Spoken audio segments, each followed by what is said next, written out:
Anggrus-rusa sumbar lindhu getar bumi gunjing kumaludha guntara katok gumuk kang jala nidhi lumembak penyu kumambang Leduk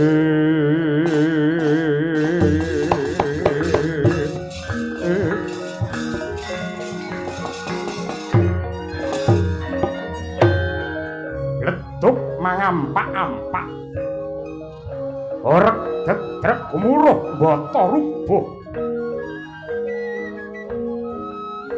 haglar gumelar glanggang payudan ajanging sayembara perang ingkang mapan wonten ing alun-alun negari Slaga Hima. Ing negari Slaga Hima ing negara Gendhing Pitu. Ngaglah gagah putra Prabu Janin Raja ingkang kekasih Raden Gagak Baka. Mripat menteleng kaya bandeng. Asta anggegem kaya arsa nekem jagat saisine. Manguh sumbare kaya mbelah mega nyigar langit. Baya sapa ingkang bisa ngasorake kridane yekti wenang Anjatukrama ingkang mbakyu nenggih Dewi Kuntul Wilanten ya Kuntul Sinanten. Sumangkah para Kurawa ngrabasa yudha.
Tumingala campuh samya medali lir dadet wileting koto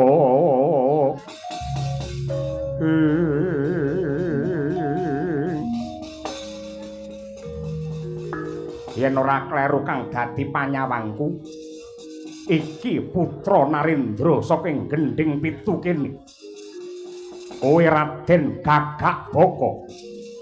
Ya pancen dasar para nyata nitik genderamu sing kumlebet kowe wong Ngastina. Lek nom mripatmu jerengen gobokmu. Kadang taruna saka Kang Prabu Duryudana Kartamarma kang dadi aranku. Yen kena tak pringgake kanthi becik damar mancung cupeten. Gulungana genderamu rampungana anggenmu ngedekake sayembara prang.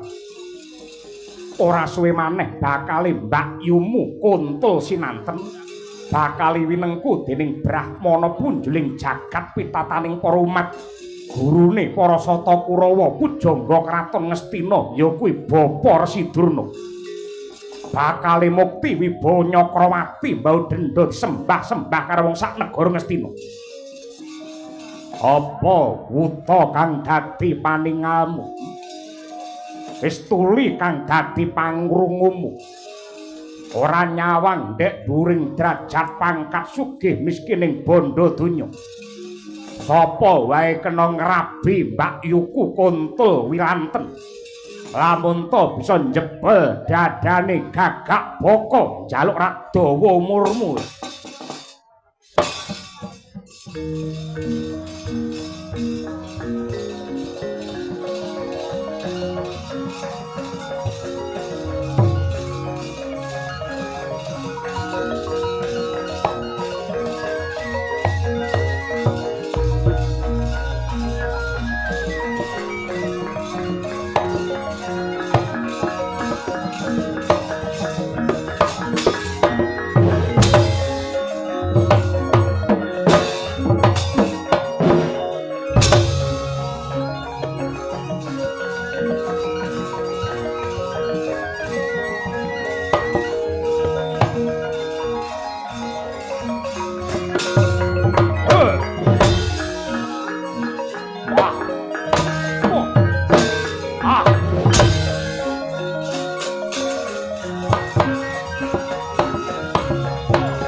Oh.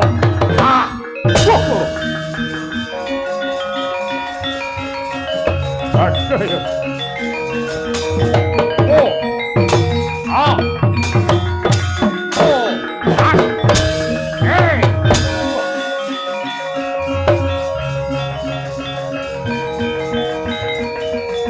Hei, mundur. Lo ngomong kambingmu.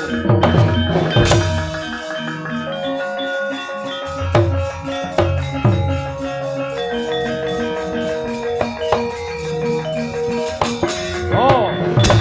Wah. Oh. Hei. Awas. Oh. Oh. Hei.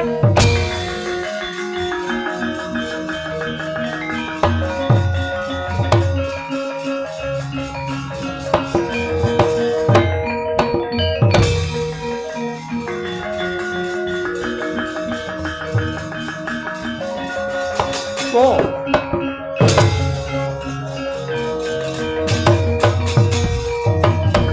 Parap salin mungsuh sak mundure gagak bokana satriya nom-noman rambute dawa sawa kadang nom saka kakangku gagak boko jenengku Podhang Bunerean sawa Podhang Binorean Podhang kuning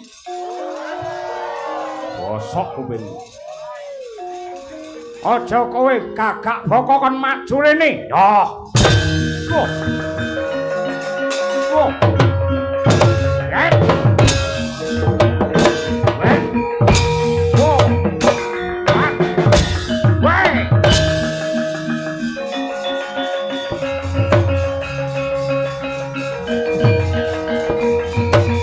Hey. Ah. That. Hey. Oh. Hey.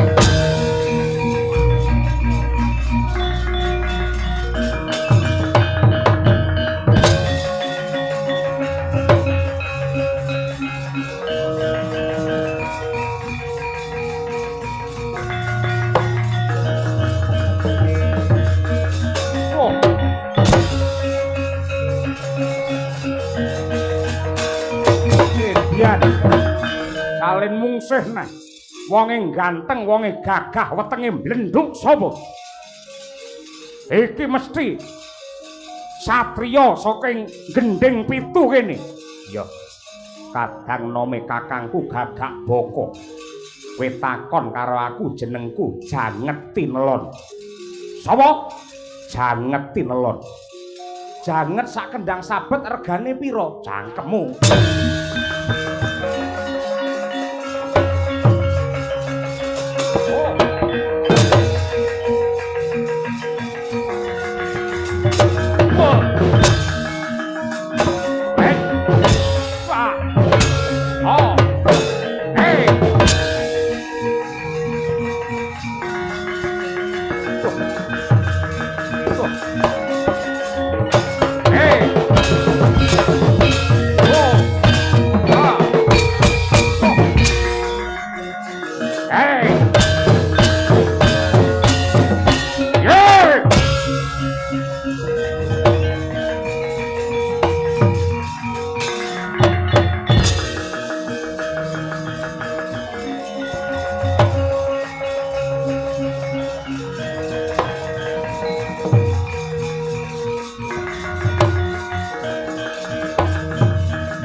Pandhita Wakarya wangsit pindha kumbang acaping tawang nole walu gembal manyar-manyar mrit gantil buntut iki sandeng-andeng ana mata yen dicuplak dadi mala Adipati Harya Sengkuni Kakang Durna ana dawuhmu apa Lek ngene iki hawane kaya jam 3:30 esuk pisan. Iki elok banget ning atase menyura kaya ngene parandene sing nabuh isih bergas-bergas kaya mengkono. Iya saiki. Titenana anggere wis bar jam 1 sing nyaron gedhe kuwi mesti bakale madhep neng penonton karo jungkatan pisan.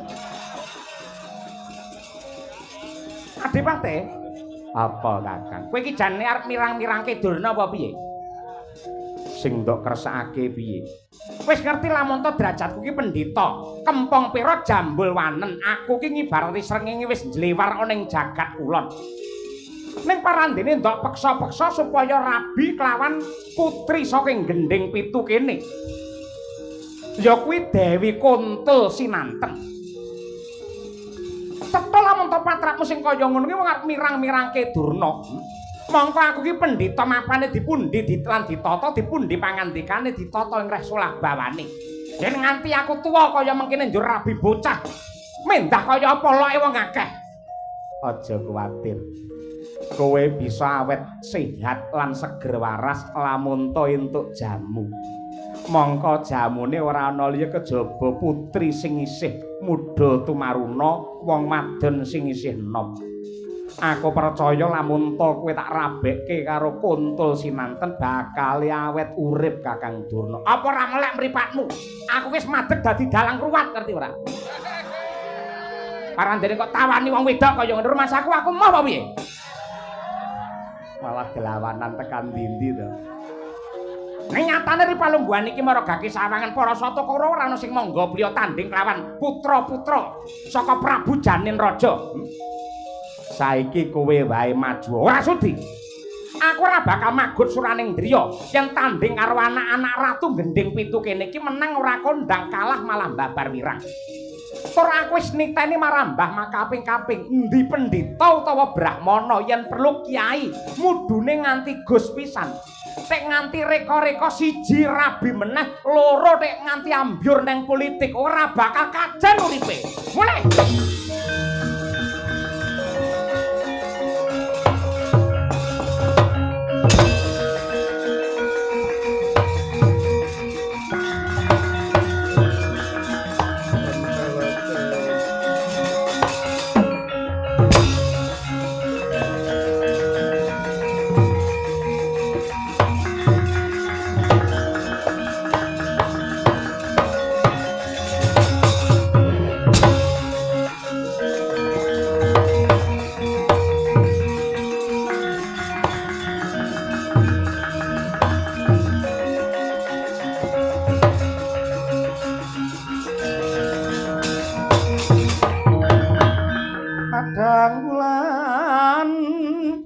Kekencaran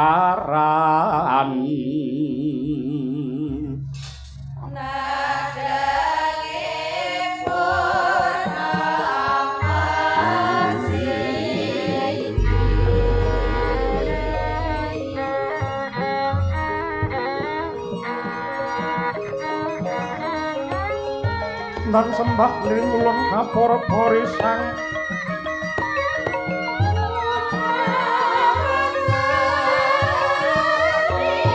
kapor-pori sang murke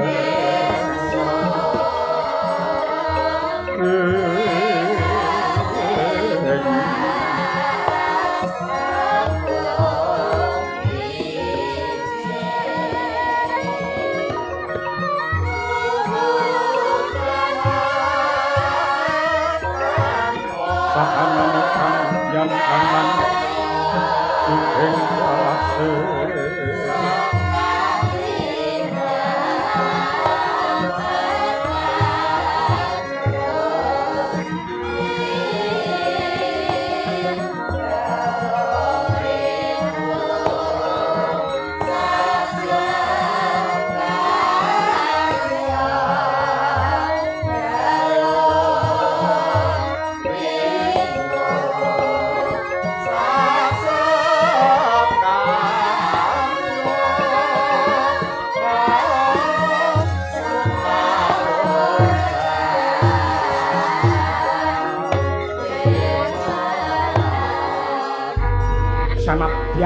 ajagang jero abeteng kanggel paran dene kawis tingal kaya wis suda ingkang dadi kawibawane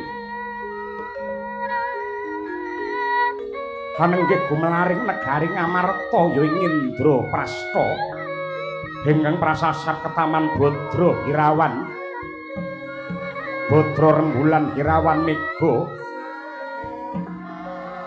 soroting Sang Hyang Candra ingkang tinutup dening mendung hangendan satemah weh Prabawa tintrim ingkang mapan wonten ing Purayagung negari Batana Kawarsa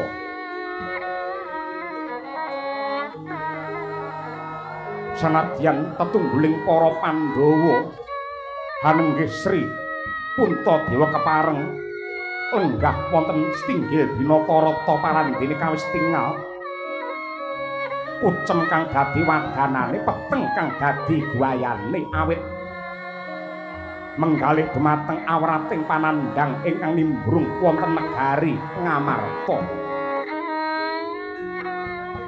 mangkono tanggap ing sasmita panenggak Pandhawa Satriya Jodipati Raden Werkudara miwah panengah Pandhawa Raden Arjuna ing Madukara sigra mangarsa budidaya mrih lejar kang lagya nandhang karuna bedadak ebah kang samya sumewa ya piyak nganan sarta ngiring awit katungka praptane socaning rat oboring bumi Narendra Agung Dwarawati Sri Bathara Kresna ya Danardana ya Risang Narayana mangkono Sri Darmaputra Sigom lan Brama sung pakurmatan ring rawuhnya ingkang Raka Ndarawati ya ing acara lenggah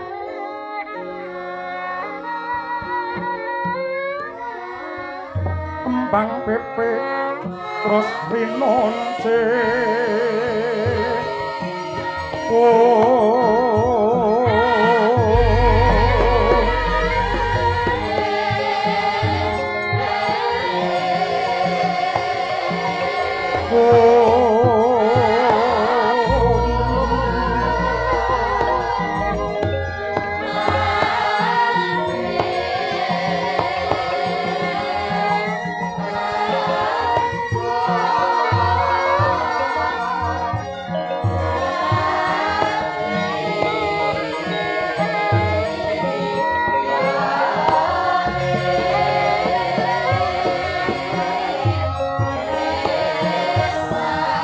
Narpati Dharma Putra yang hari Hanan Joyo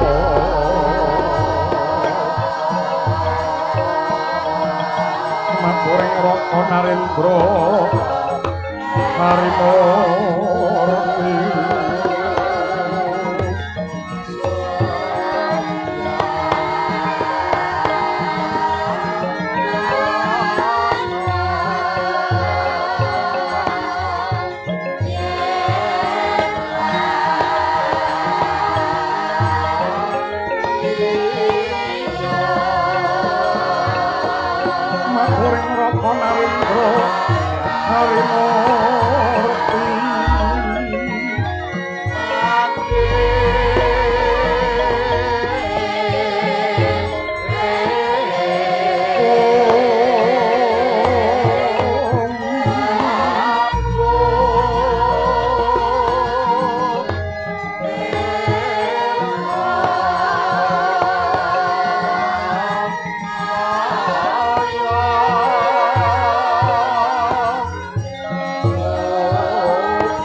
Sritinon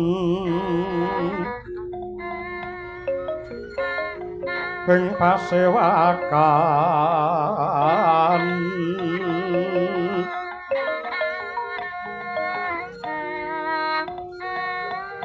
busana maneka warna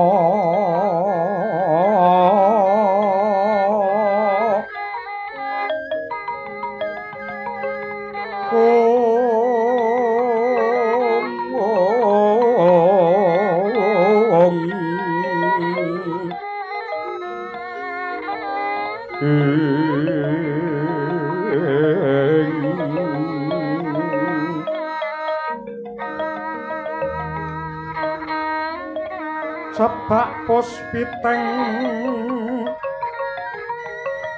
udyana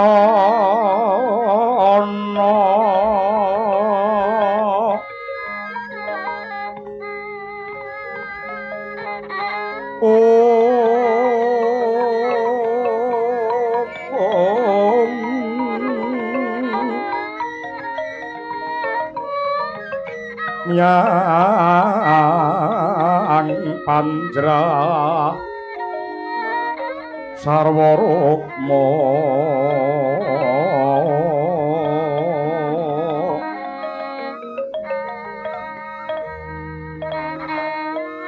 renggeng manik mawa ratna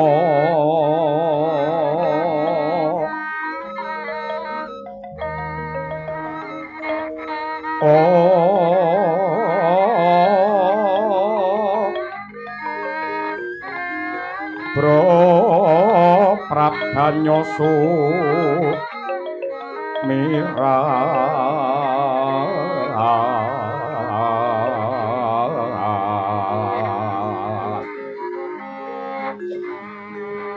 penyaring tejo liwaran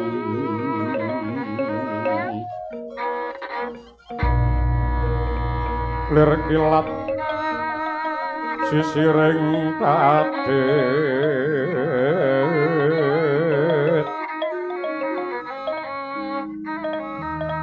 wimbuh kekondo mrek minging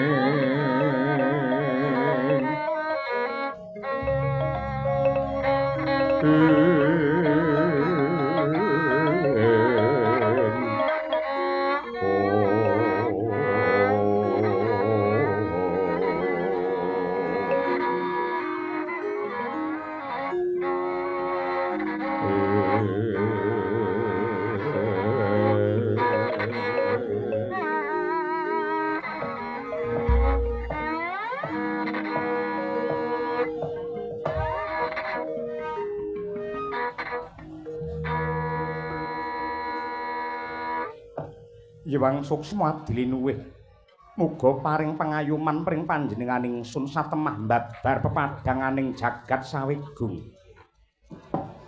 Kawula nuwun sewu Kaka Prabu Ndarawati sarawuh paduka wonten Stinggil Binatarata negari Ngamarta kalilan ingkang rayi Puntadewa ngaturaken pambagi panakrami mawan tuantu kunjuk wonten ngarsa paduka Njeng Kaka Prabu Ndarawati. Ya jagat ya dewa ya Bathara inggih Yayi. Ngaturaken panuwun ing tanpa upami dening ngantos semanten sih pakurmatan ingkang paduka paringaken dumateng ingkang Raka ing Ndarawati. Dasaripun wilujeng niskala niring sambika langgen kula sowan. Saya-saya saksampunipun kula minggah wonten Stinggil Binatarata negari Indraprastha, kula paduka paringi pakurmatan agung kanthi ungeling gangsa kraton ingkang angrangin nadyanta kula piyambak inggih bingung iki calone arep iso suwuk napa mboten. Malah wonten ingkang ngarani kula tek dagdog-dagdog ya ndandani lawang kemawon. Gumun kula menika. Dagdog-dagdog. Nyuwun pangapunten Koko Prabu. Sae kados mekaten ing atase nembe sepisan menika lho. Parandene biyu. Prasasat kaya titisane putrane Mbah Sumeh. Nggih mboten dawa umuripun. Lho dawa yen niki. Tetep panjang yuswanipun, ingkang panjang mboten namung umuripun ning ngantos menapa-menapanipun nggih panjang. Katuran pinarak ingkang prayogi Koko Prabu Ndarawati. Nun inggih Yayi, pangkraos mboten kirang sekeca anggen kula ngabiyantara. Salam taklim kula katur Yayi Aji. Nun inggih Gurawalan anggen kula mundhi tinampi tangan kula kalih. Mugi andadosaken jimating gesang kula. Jlidheng Kresna kakangku. Sarawuhmu aku ngaturake basa marang panjenenganmu. Werkudara, apa? Yen pas kraton Ngamarta klenengan kuwi ya bonang kaya ngono kuwi. Nggih. Wayak bonange gur semono kok sing bonang gedene semono. Basaku katur. Ya ndak tampa gawe bombong ing rasa, ora liwat pangestune wong tuwa mara gage ditampani. Ndak tampa tanganku loro ndak gegem awraji jaya kawijayan mimbuana marang kasantosan. Mboten katalumpen kula ingkang rayi Madukara ugi ngaturaken sembah pangabekti kunjuk sandhap padha paduka Kanjeng Koko Prabu ing Ndarawati. Kaipe wonten dawuh. Ya, ndak tampa ora liwat pangestunipun Kakang Mara Gage ditampani. Nun inggih kacadhong tangan kula kalih kinalungaken wonten ing jangga. Kapetekaken wonten ing jangga. Rumeketing Wardaya mewah daging kayuanan. Koko Prabu. Bingahing manah kula prasasat kadi kejugrukan ukir sari kablabaran samudra madu. Dene ripalungguhan samangke paduka kepareng nyarirani pribadi rawuh wonten negari Ngamarta mboten langkung kula ngaturaken panuwun. Kula pitados rawuh paduka Kanjeng Koko Prabu Ndarawati tartamtu pangejawanta ing Jawata ing dados obor pepajar tumraping negari Ngamarta ing ripalungguhan samangke nedheng ketaman pepeteng. Yayi, manut kabar ingkang sumebar warta ingkang sampun rata. Bilih ripalungguhan samangke negari Ngamarta para kawulanipun nembe nandhang karuna. Pagebluk ingkang kedawa-dawa lelara ingkang jalar tumular nglandang nyawanipun tiyang kathah lan ugi awising sandang sarta buga. Para among tani tansah gagar wigar anggenipun nandur, wurung anggenipun panen. Gandeng ingkang raka ing Ndarawati menika sampun cetha pratila bilih kadhapuk minangka parampara. Nyibaratipun para Pandhawa menika kreta jaran, kusiripun ingkang raka ing Ndarawati mila sak saged-saged kula enggal jumangkah prateng wonten negari Ngamarta ingkang wosing wigati nyuwun dawuh saking paduka Yayi Aji. Kabar ingkang sumebar menika namung kabur menapa kababar ingkang sunyatan kalilan kula cumadong dawuh. Anjrah ingkang puspita rum kasliring samirana ombre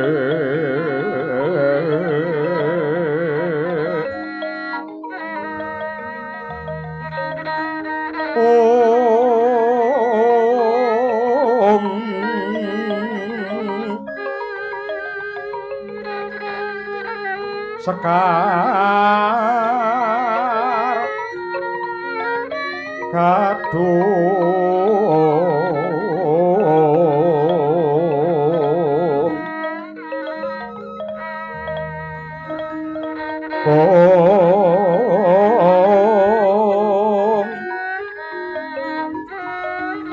ngaskan danyo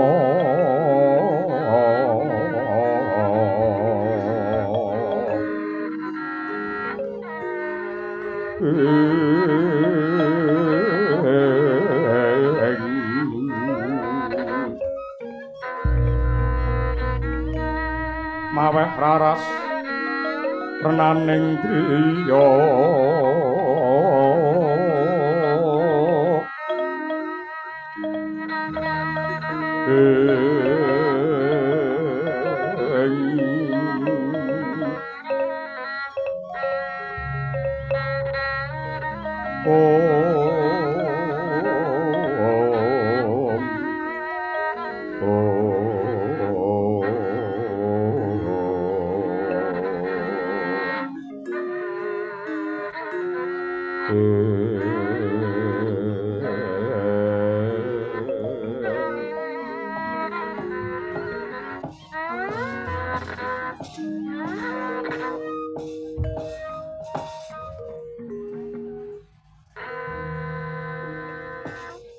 Koko Prabu Ndarawati jimat sesemban kula ing Marcapada prateng ndelahan.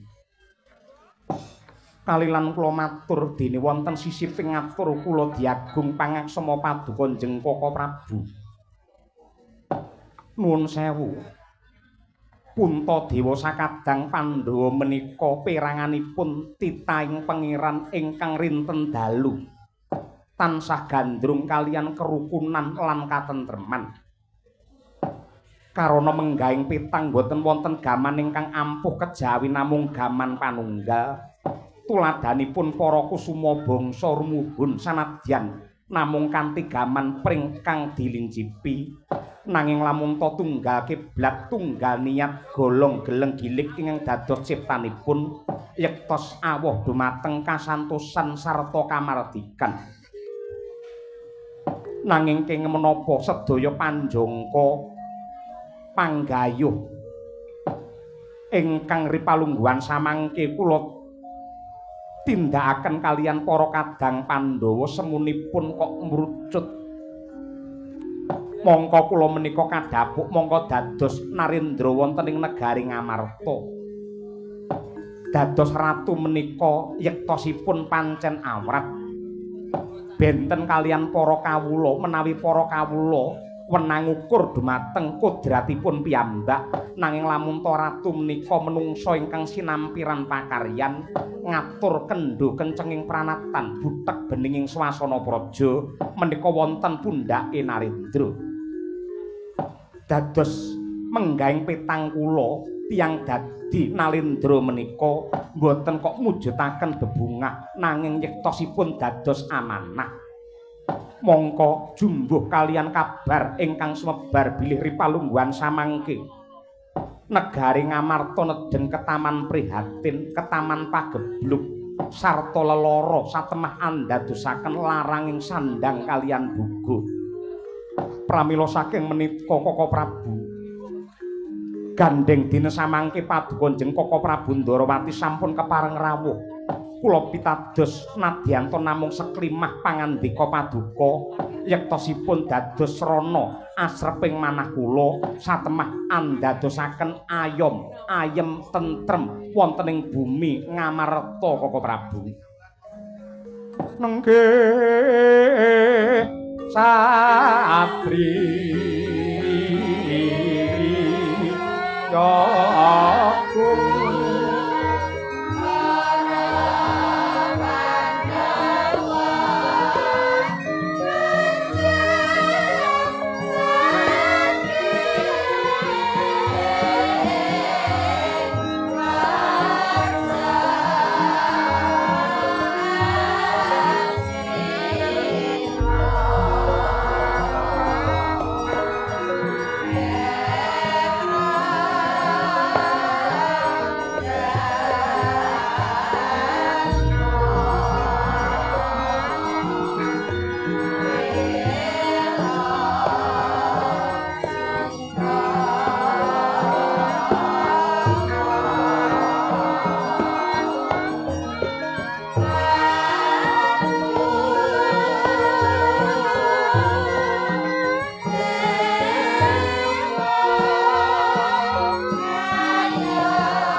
Yayi Samyaji kadangipun kakang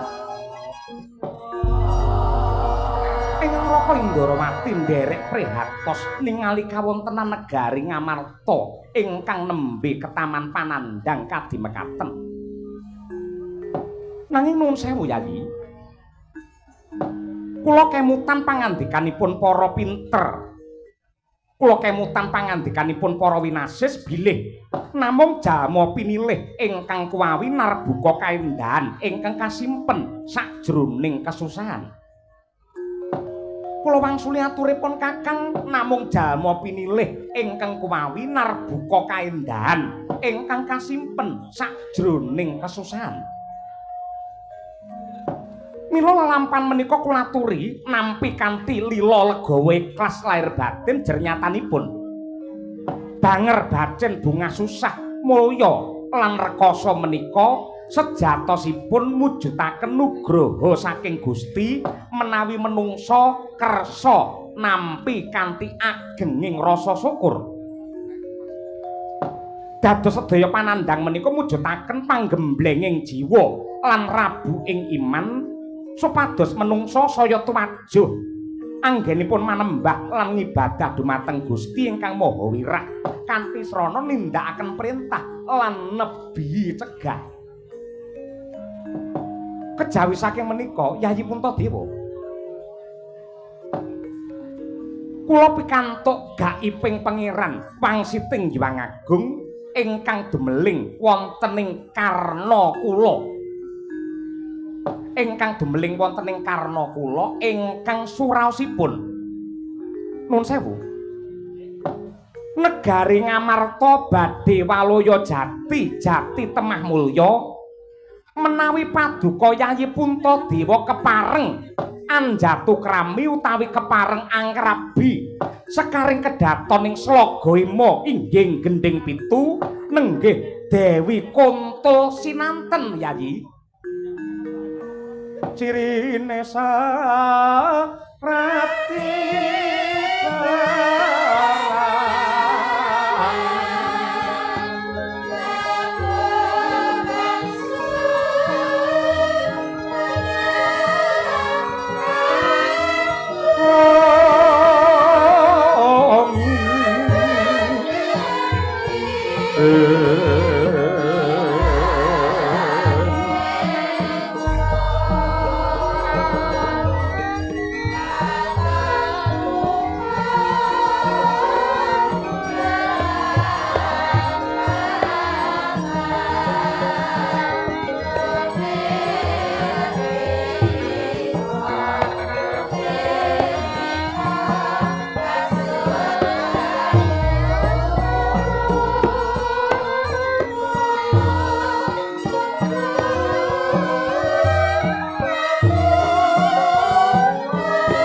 Jlinteng Kresna kakangku.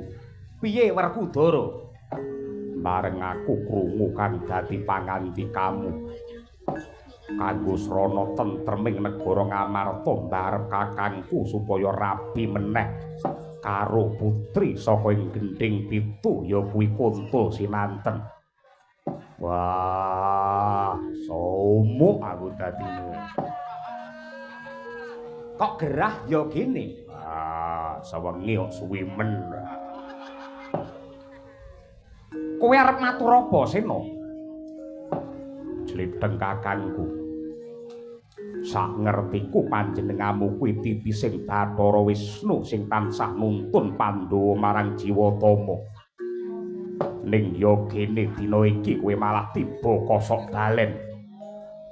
Kowe ngrusak ajak-ajak ucapmu berung tanpa pitung. Kosek Werkudara. Luputipun Kakang Ndarawati ki apa? Panjenengamu paring dawuh kanggo nyirep pagebluk iki Puntadewa kakangku supaya rabi meneh.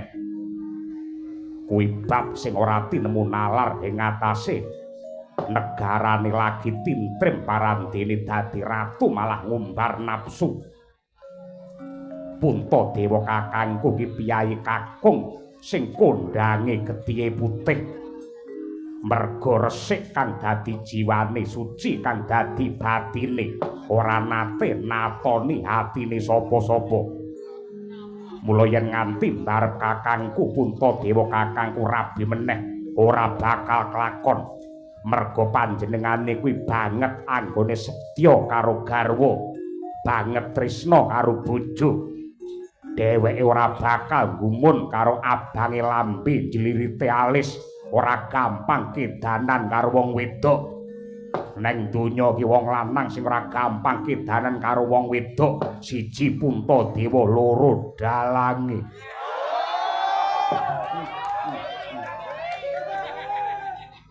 Ya kaya ngono kuwi lha ditunggoni bojone omongane ya kaya ngono kuwi.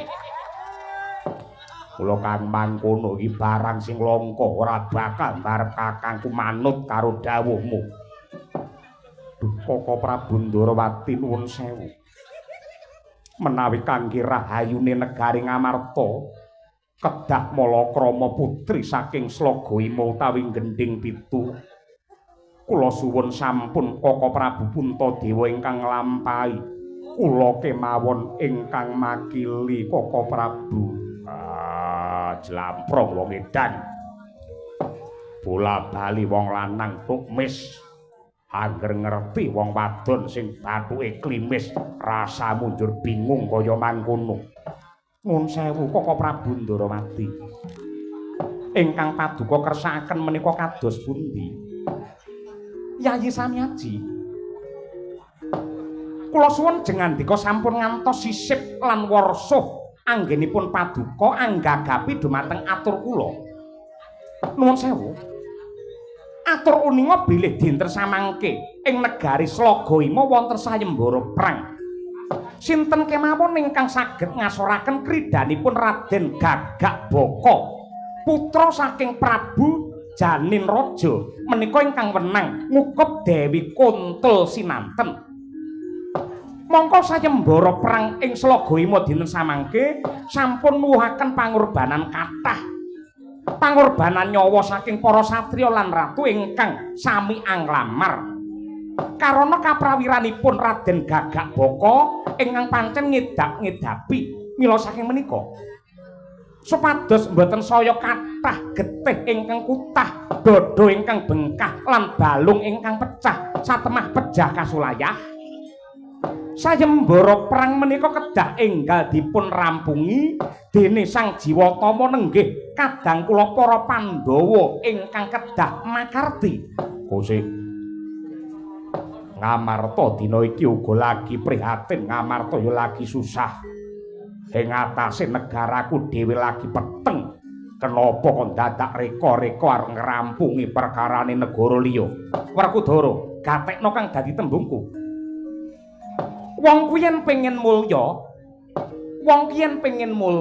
kudu wani mulyake marang wong liya luwih dhisik. Wong ki yen pengen mulya kudu wani mulyake marang wong liya luwih dhisik. Negara ki yen pengen tentrem ya kudu wani nentremke negara liya. Ngertenono Dimas. Dewi Kuntul Sinanten kuwi tegese putih lan resik. Kuntul kuwi putih, santen uga putih. Tanpa beda kelawan jiwane Yayi Puntadewa ingkang uga kaya mangkono. Lamun ta priya lan wanita ingkang suci lan bisa manunggal tetunggalan dadi siji, tartamtu bakal ambabar marang kamulyan. Merga Dewi Kuntul Sinanten kuwi kejaba putra putrining Narendra. Dheweke uga pengawak wahyu katentreman ingkang bakal dadi srana tentreming negara Ngamarta. Merga wahyu katentreman mau uga sinebut wahyu Purbalaras. Tegese wong sing bakal anggadhuh wahyu kuwi menungsa sing pinter amurba utawa ngendhaleni jagat utawa lelakone supaya timbang satemah ambabar marang kamulyan lan kaendahan. Lenglenging driya mangu mangun kung kandhuan rimang lir lena tanpa kanin yen tantulusa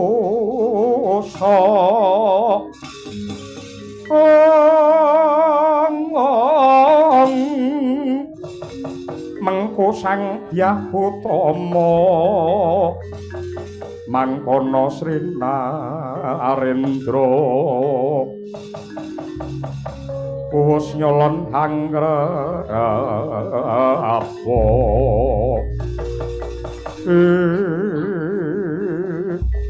Koko Prabu Ndarawati jimat kamulyan kula nyuwun pangapunten ingkang agung Koko Prabu nadyanto ingkang sampun kula tansah ngestokaken dawuh paduka nanging sepisan ji menika kepeksa kula mboten saged nglampahi Koko Prabu Ndarawati dasaripun menapa Yayi Puntadewa menawi kula kedah palakrama kaliyan putri Salagawema Dewi Kuntul sinanten kula mboten purun Koko Prabu Dewi Kuntul sinanten menika pengawak wahyu katentreman lho Yayi nadyan mekaten kula tetep mboten purun ginanipun menapa gesangipun warga ngamarta bagya mulya menawi kula kedah nglincati kasetyan lan ugi ngremuk dumateng batosipun garwa kula Yayi Ratu Drupadi bedahipun menapa ngamarta ngraosaken mulya wibawa menawi ancik-ancik dumateng kasangsaranipun bojo kula pun kantal leng-leng ramyaning bangsa sangka kumenyar mangrengga rumengkuri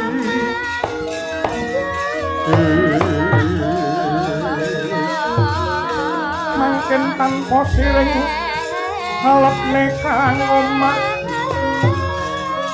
mas ler muruding langit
dan sembah diring ulun kapur borisang mordengrat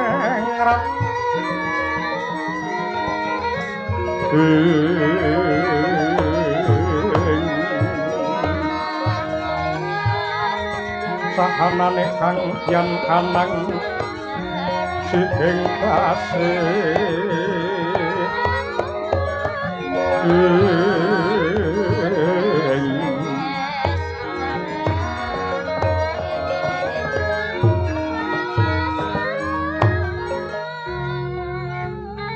nuwun sewu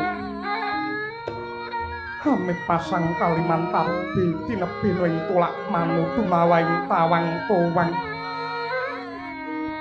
nyuwun pangapunten sedaya para lenggah dene kula pun Drupadi Cumantaka sowan tanpa piniji singklar ing tata krami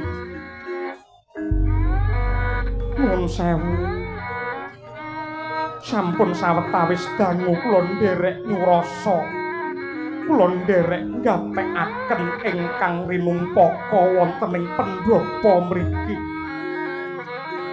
pramila saking menika menawi dipun keparengaken plungsu kula tak nderek udu matur sinuwun garwanipun Kakang Yayi Drupadi Siadi bakal matur apa wong ayu Nuwun sewu. Kula mangertos bilih dinten samangke negari Ngamarta nembe ketaman panandang. Menawi retu menika boten enggal sirep tartamtu para Pandhawa ingkang lepat lan nyangga dosa ingkang awrat.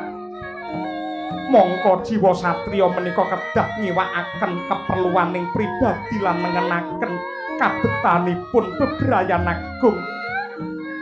Mila saking menika Kanjeng Sinuwun Puntadewa sanadyan tresna kaliyan keluarga lan tresna kaliyan negara menika sami-sami awratipun, nanging gandeng paduka menika ratu mila kedah nyipataken katresnaning garwa lan wani kurban jiwa raga sarta menapa kemawon kagem rahayuning negara. Mongko dinten samangke Ngamarta mbetahaken katentreman mila kedah anggayuh wahyu katentreman kala wau kanthi paduka Sri Yudhistira Anggarwa Dewi Kuntul sinanten. Sinuwun paduka sampun wasumelang kaliyan ingkang garwa kula pun Drupadi. Raos kula sampun ikhlas lair batos lan tila legawa nyengkuyung dumateng lelampan menika.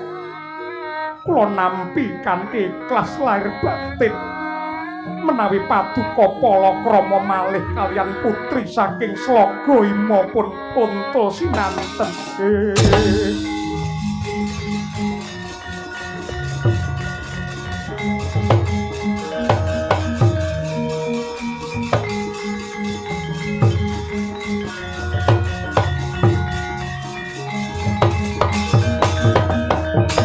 Rinangkul kinempit-kempit dosang reknaning bawana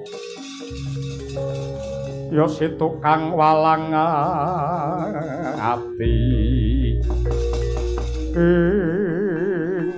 Werkudara lideng kakangku kepiye mutiarane wanita ki ya kaya Mbak Yumu Ratu Drupadi iki. Tegese anggene sugeng ana ing alam padang ora mung mikolehake diri pribadi, ora mung golek senenge dhewe, ning nglilakake garwane rabi meneh kanggo srana katentremane negara. Mongko wanita sing nglilakake ikhlas lair batin bojone rabi meneh kuwi cadangane swarga tundha 19.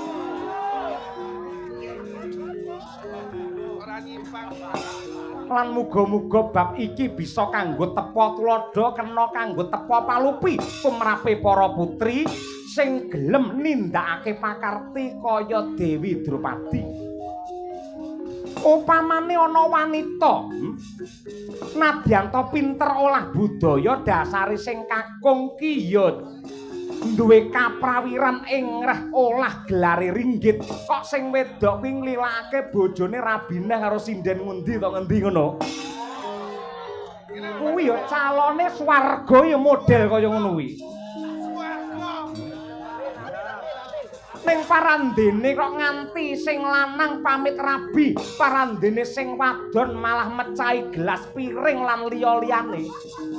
Ya kuwi calone entuk swarga ning swarga jahanam.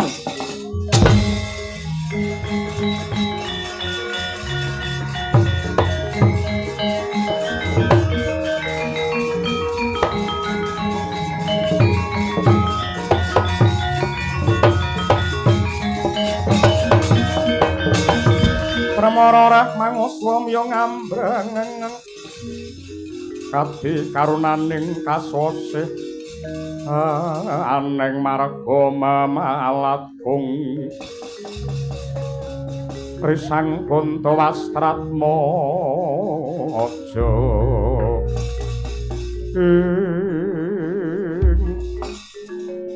kadangipun Kakang Dimas Werkudara Mbak Yuku Ratu Drupadi ripalungguhan iki aja wedi kangelan tulungane Siadi ingkang santosa dada baumu. Mara gage kebat rikat budhal marang negara Slaga Himaya ing gending pitu. Pupunen sayembara perang sing digelar dening Raden Gagak Baka. Kaka Prabu Ndarawati. Jengandika kula suwun sampun ngantos negakaken dumateng Yayi Arya Sena. Kula aturian jampangi dumateng Yayi Jodipati. Semanten ugi paduka sinuwun Prabu Puntadewa. Monggo kula aturi bidhal dumateng Slaga Hima selak mesakaken para kawula ngamarta ingkang nandhang sangsaya. Kula pitados gandeng menika sedya hayu ingkang nuhaken pangorbanan mliginipun kurban tumraping manah kula. Nanging sedya ingkang hayu menika tartamtu badhe ambabar rahayu.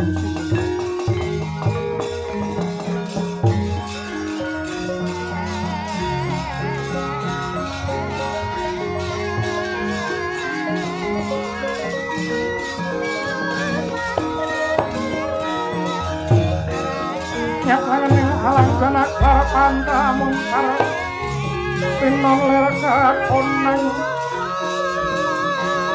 surem koroketan padang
awang-awang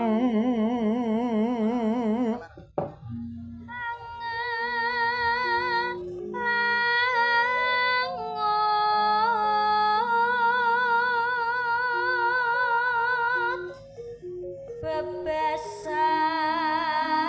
tanpa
sing kaya godhong tunjung netramu Sembodra manuta ndak gendong Sembodra batobat wong lanang sing ayu gantenge nganti kliwat ukur ganteng po ayu ganteng Kakang Raden Janaka piyai nek gantenge kaya ngono mendah kaya apa lato-latone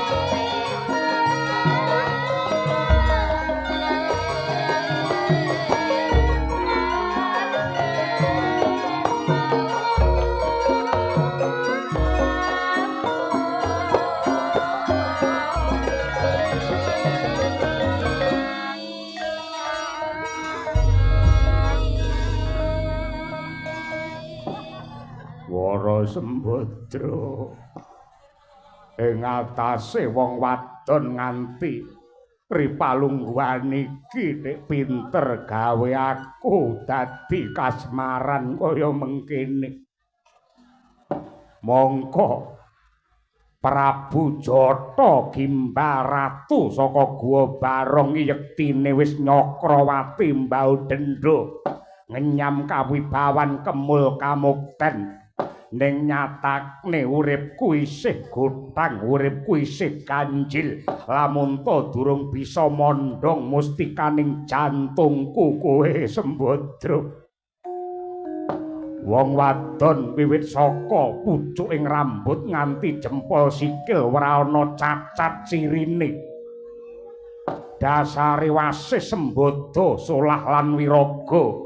Eloke wadana ndudut rasa irung mancung karya wuyung dadi lan pantese. Mripat yen mulat sajak njejawat tur tipis lambene yen guyu ngregetke. Kewes-wes marakake gemes kowe Sembadra. Kanggone Prabu Jata Gimbal luwih gampang tresnani wong wadon 1000 tinimbang lalekake siji sing wis gegem jantungku Sembadra.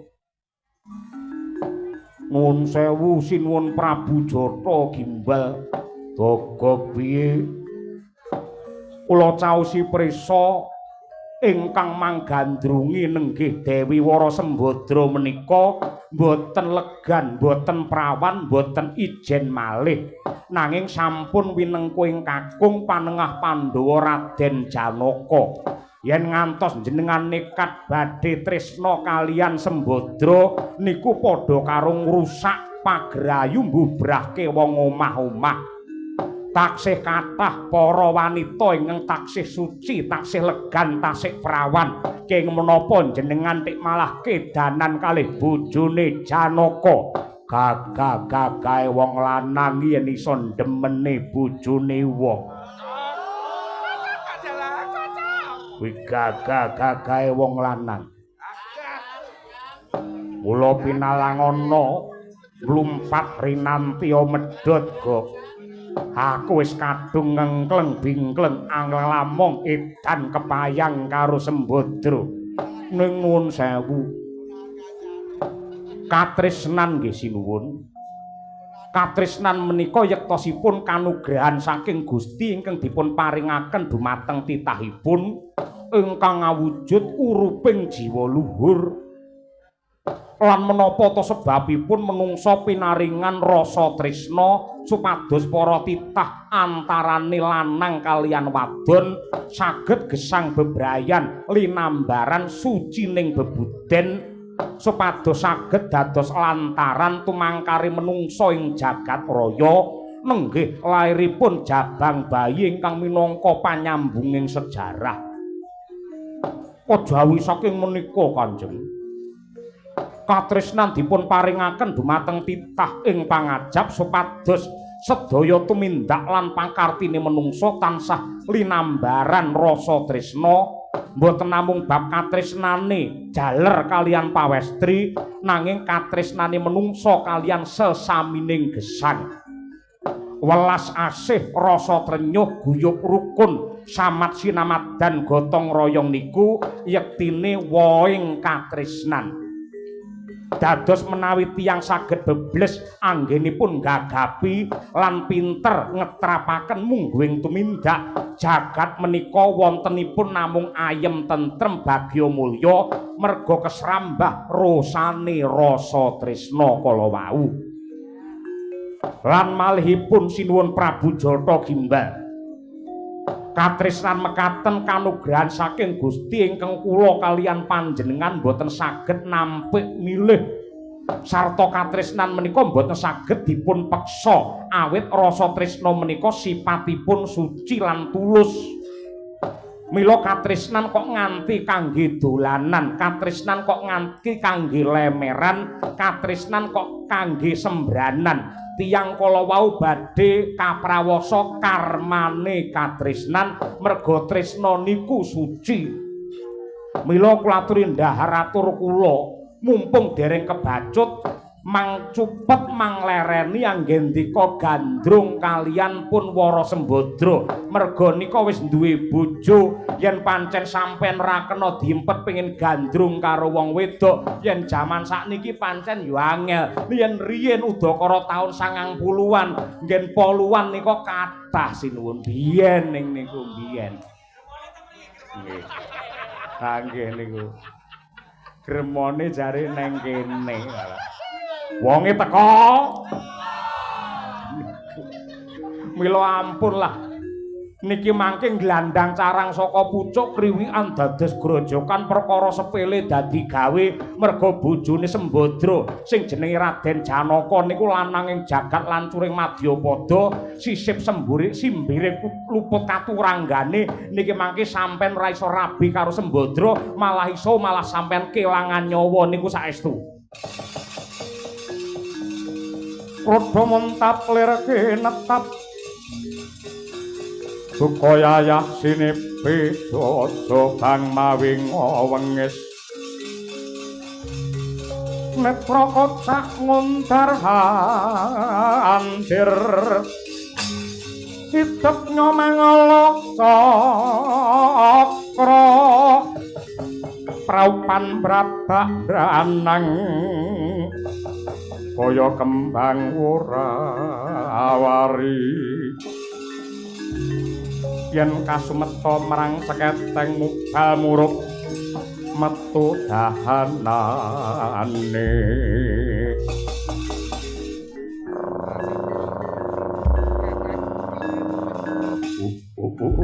ladala Toko Bejo Mantri wonten dawuh Kanjeng ora perlu kowe kakean gunem sing tanpa gunung nadyan kaya ngapa lan kepiye wis dadi sumpahe Prabu Jata Gimbal yen aku urung ngrabi Sembadra luwih becik ndak entengke patiku lajeng carane kados pundi aku ki wong lanang ya kudu tatak tetek lan tanggon ndak golekane Janaka ndak tembunge kanthi becik ndak jaluk bojone syukur yen entuk parandene nganti ora dililakake tan wurunga Janaka bakal ambyar dadi lebu merga kaprawirane Prabu Jata Gimbal tak budal ning Madukara kok Sikrakala kang gemingal asamku samya mapali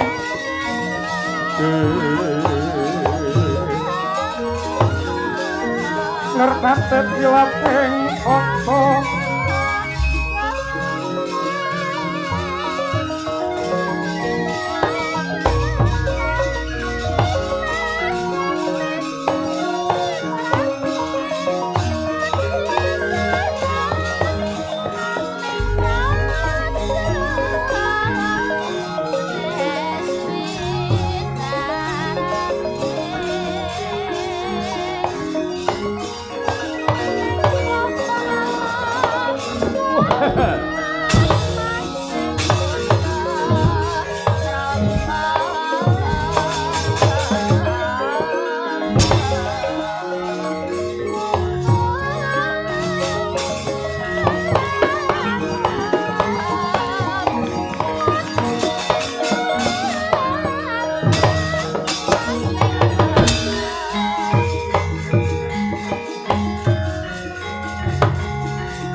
linali saya kadriya Driasmara marang risang kadirate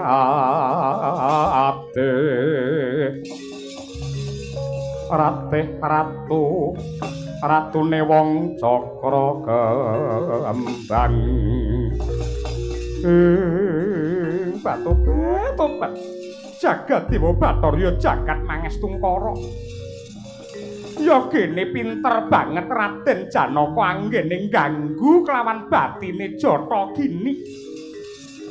Nadyan to karo kadangku sepuh Kaka Prabu Jata Gimbal aku wis diujuk paribasan Gatheng Mutiara wae klakon. Neng parandene yektine bondo donya derajat pangkat kuwi dudu ukurane mareme menungsa. Neng ya mung katresnan jati sing kudu ndak udi sing kudu ndak upadi. Raden Janaka aku kedanan karo kowe Raden. Nadyan to mesti wae aku bisa mawas diri aku mung wujude buta wadon. Ning katresnaku nyatane ora bisa dipenggak, ora bisa disirep, kudu goleki jejantunge ati ya kuwi Kakang Permadi. Mula aku nyuwun kanthi banget. Aku ora kudu dadi garwamu suwene nganti pirang-pirang taun. Aku mung pengin entuk pengasih saka panjenenganmu Raden Arjuna. Aku tak goleki kowe, aku tak nembung karo panjenenganmu Raden Janaka. Aku ora kudu kok pek bojo. Aku sewengi kok keloni wae wis marem Raden. Drupya puyung ulat sekara ganda nyorung sang rarudet nolo.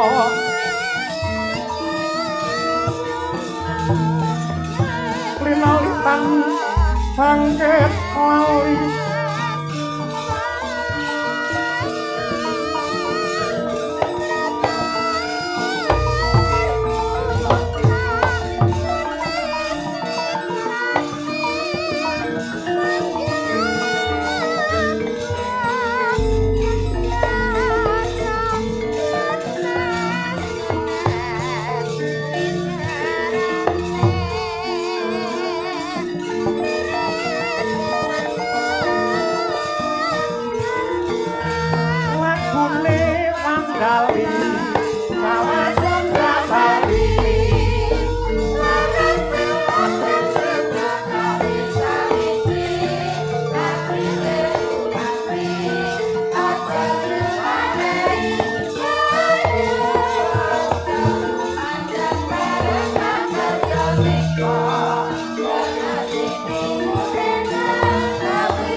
panjenenganmu nang ngendi Raden?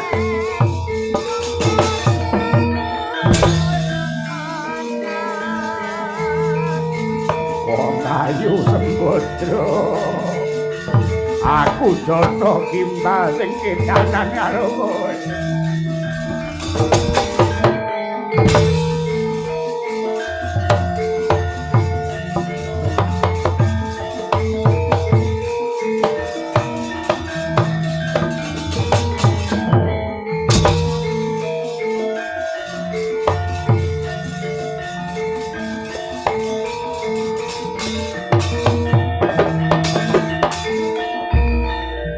Mestine ca pantese padha angro kapita laku dharma betesuke dosa dosa aku kasatya bangsane